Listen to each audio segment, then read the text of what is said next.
کیسے ہو دوستو؟ آج 16 دسمبر کا دن ہمارے لیے ایک سیاہ دن ہے۔ اس میں ہمارے دو ایک ایسے بہت بڑے واقعے ہوتے ہیں جو کہ سیاہ ترین واقعات ہیں ہماری پاکستان کی تاریخ میں۔ Number 1 fall of Dhaka, number 2 A P S Peshawar attack.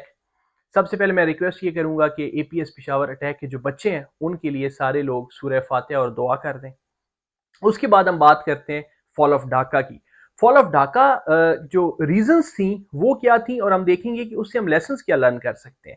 لیکن یہ اس سے پہلے کہ یہ ویڈیو آگے بڑھے، جو بھی ہمارے لوگ مطالعہ پاکستان کے قاری ہیں، آپ بے شک یہ ویڈیو نہ سنیں پلیز، کیونکہ یہ آپ کے سینٹیمنٹ ہرٹ کرے گی اور اچھا نہیں ہوتا۔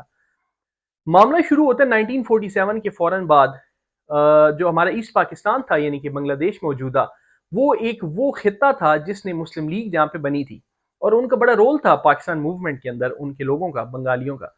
لیکن 1947 کے فوراً بعد قائد اعظم محمد علی جناح نے جب اناؤنس کیا کہ اردو زبان جو ہے ہماری نیشنل لینگویج ہوگی، تو اس بات پہ ان کو اچھے طریقے سے کنونس نہیں کیا گیا۔ لیکن بعد میں ہوا کیا کہ قائد اعظم کی ڈیتھ کے بعد کوئی ایسا لیڈر نہیں تھا جو سب کو ایک جگہ بٹھاتا اور کسی طریقے سے اپنا میسج کنوے کر پاتا کہ یار یہ ریزنز ہیں جس کی وجہ سے ہم نے اردو زبان کو ایک نیشنل لینگویج رکھا ہے، اور آپ اگر اس کو ریسپیکٹ کرنا چاہو تو زیادہ اچھا ہے، ورنہ ہم کچھ ٹیبل ٹاک کر سکتے ہیں دوسرے آپشن پہ۔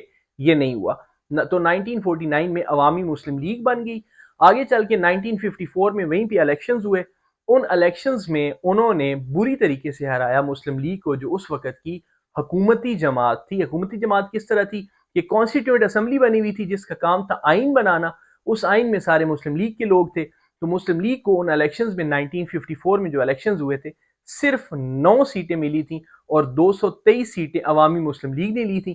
اس کے بعد ایتھیکلی ان کا یہ حق بنتا تھا کہ وہ عوامی مسلم لیگ کے لوگوں کو کانسٹیٹیوئنٹ اسمبلی کے اندر لے کے آئیں تاکہ ان سے مشاورت ہو۔ کیونکہ وہ عوام کی رائے سے ایک الیکٹ ہو کے آئے۔ لیکن ایسا نہیں ہوا۔ 56 کے اندر ایک آئین بنا، اور اس آئین کے اندر دونوں لینگویجز اردو اور بنگالی کو نیشنل لینگویج قرار دے دیا گیا، لیکن صرف 2 سال کے بعد وہ آئین ایبروگیٹ کر دیا گیا۔ جنرل ایوب خان نے وہ توڑ دیا، وہ ختم کر دیا، اور ایک آمر کی، ایک ڈکٹیٹر کی حکومت آ گئی، مارشل لا لگ گیا۔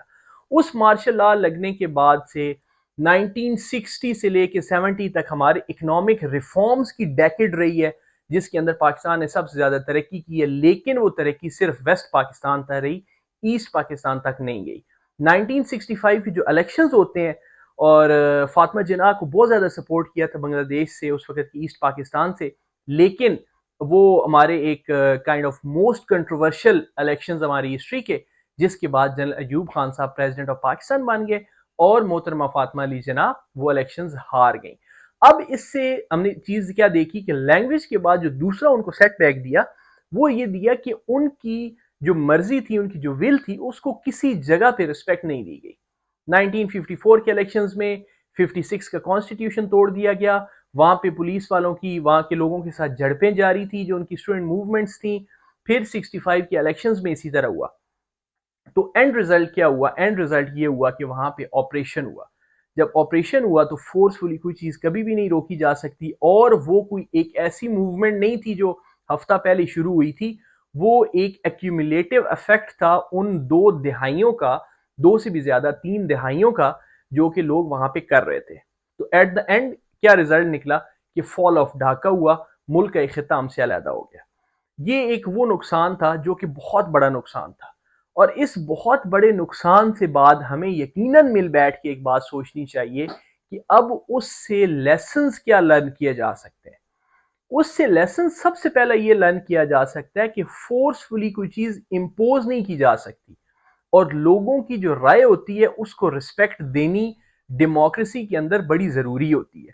اب لوگوں کی رائے میں ہم بات کرتے ہیں کہ جی وہ پاپولسٹ لیڈرز پھر ابھر کے آتے ہیں، دیٹ از ٹرو۔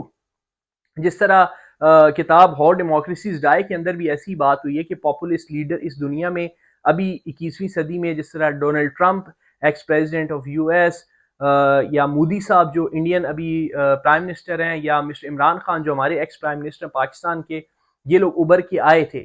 لیکن اس کے باوجود اس سسٹم کو چلنے کا موقع دینا، عوام کی رائے کو رسپیکٹ دینا ہوتا ہے۔ اس سے یہ ہوتا ہے کہ عوام کے اندر ایک سیلف کانفیڈنس ہوتا ہے، ایک جو کائنڈ آف ان کی اٹیچمنٹ ہوتی ہے اپنے انسٹیٹیوشنز کے ساتھ وہ نہیں ختم ہوتی۔ عوام کی رائے کو رسپیکٹ دینا بہت ضروری ہے۔ نمبر 2، کوئی چیز فورسفلی کبھی بھی امپلیمنٹ نہیں کی جا سکتی۔ نمبر 3، اب موجودہ چیزیں یہ ہوتی ہیں کہ ہسٹری کے اندر ہم جو بھی واقعات ہوتے ہیں ہم اس سے سیکھتے ہیں۔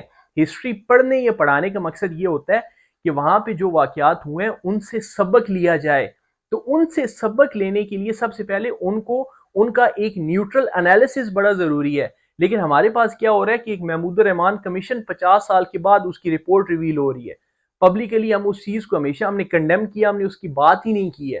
تو جب تک ہم اپنی غلطیوں کو خود ہی دیکھیں گے ہی نہیں تو اس کی اصلاح کیسے ہو سکتی ہے؟